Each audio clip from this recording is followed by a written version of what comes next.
Giannis Antetokounmpo, the future of the NBA.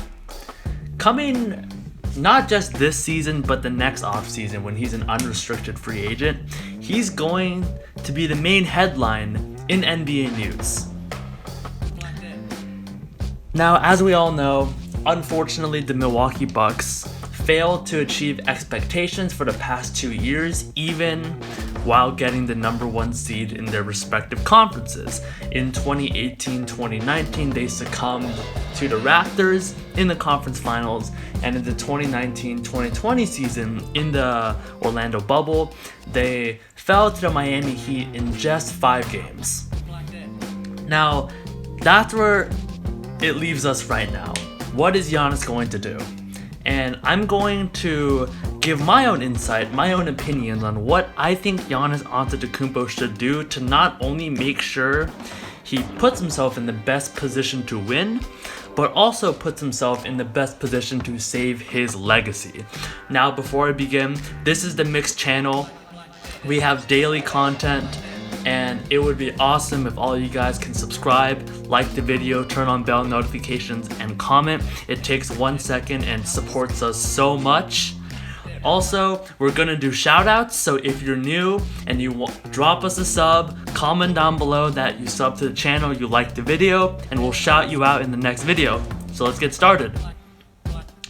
Now, right out the gate, I know Kenny just released a video on his secondary channel about what he thinks Giannis should do. I actually didn't watch that video yet, so after I record this, I'm gonna head right over to Kenny's video and see if we agree. So just to cut to the chase, I'm gonna explain what I think Giannis should do.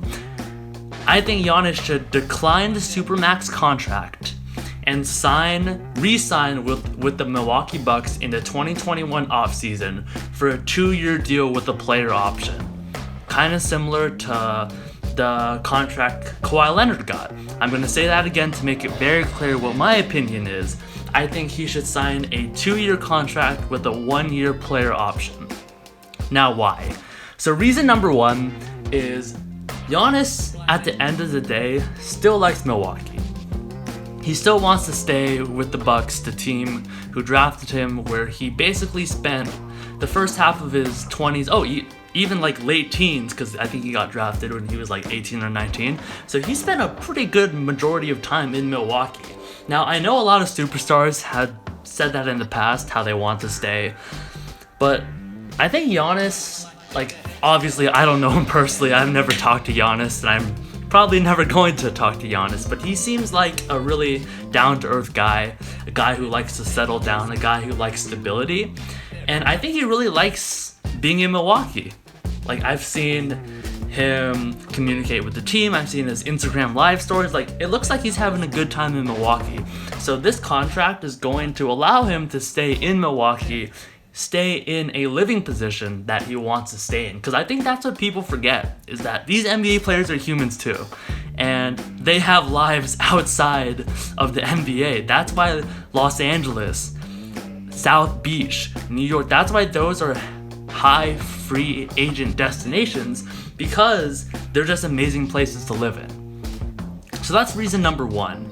And then reason number two is it allows him to stay with the Bucks, but still put pressure on the organization to make sure that they stay competitive and they're willing to tap into the luxury tax to put him in the best position to succeed. What do I mean? I'm going to use the Clippers as a perfect case study. So I expected Kawhi Leonard to sign with the Clippers, but on a 4-year deal, and that didn't happen. It was a 2-year plus 1 deal. And why is this super good for Kawhi Leonard? Because think about it. The Clippers were unable to get a championship in that first year. Now there is immense pressure on the Los Angeles Clippers to make sure that they put Kawhi Leonard in the best position to succeed.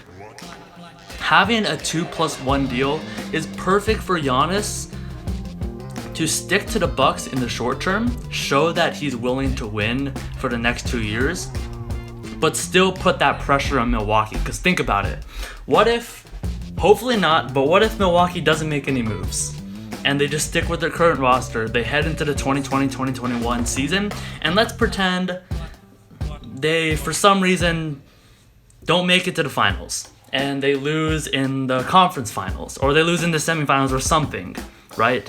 Now that means Giannis only has 1 more year in his contract. That's gonna put immense pressure on the Milwaukee Bucks. So basically what my point is this contract is perfect for Giannis, because not only does he stay in Milwaukee, not only does he stay in an area where he wants to live, he still puts immense pressure on the Milwaukee Bucks. I think that's the perfect situation. And then reason number 3 is that at the end of the day, the Milwaukee Bucks are still a good team. There's a reason why they got the 1 seed the past couple years.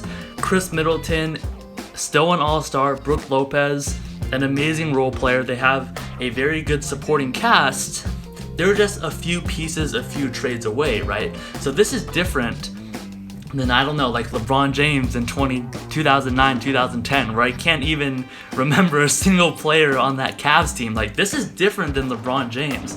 Giannis is on a competent team that does regularly compete with players that help Giannis out, right? So that's why I think he should consider staying on this 2-year +1 deal, because some of the pieces are already there. They just need a push. They need, I don't know, a Chris Paul. They need a X player or X plus Y plus Z players to get themselves over the edge, because at the end of the day, they are still a good team and they still have a good chance of making the finals, and having this 2+1 deal allows him to get the best of both worlds. He gets to stay in the area, he gets to have a team that at the end of the day does have a good roster, and he still puts immense pressure on the Milwaukee Bucks to get something done.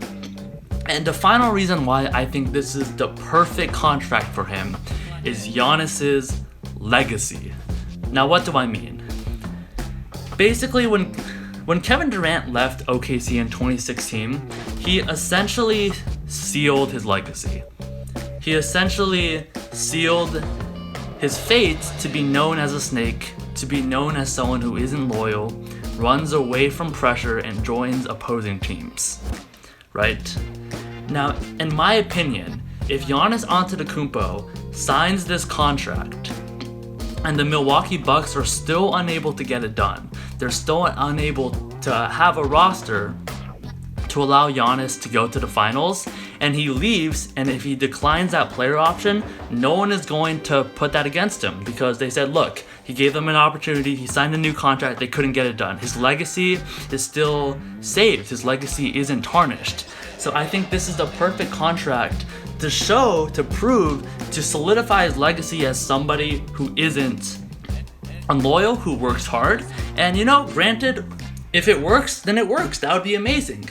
And also he can, if it works, if he wins 1 championship, 2 championships during those 2 years, he can just decline the player option and just sign the Supermax 3 years later, right? So this is the perfect opportunity for Giannis to sign this 2+1 deal, to not only have all the benefits that I've explained in my past 3-4 points, but also he solidifies his legacy as not just somebody who works hard, somebody who isn't going to take the same path as Kevin Durant, but he still keeps his options open, because at the end of the day, if the Bucks don't deliver in the 2 years, I wouldn't hold it against Giannis for declining the player option and going somewhere else. And I don't think anybody else would either, right?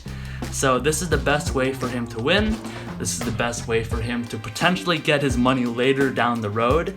If, as I said before, it doesn't stop the Supermax from being in play, because he can just decline the player option if the Bucks are rolling, if the Bucks start winning championships, and just sign the Supermax contract then. You see, like, this 2+1 contract, now, I think the 2+1 contract is super unfair for owners, but for player freedom and for player flexibility, this is the most optimal contract for any player. There's a reason why Kawhi Leonard decided to sign it, and it would be perfect for Giannis Antetokounmpo.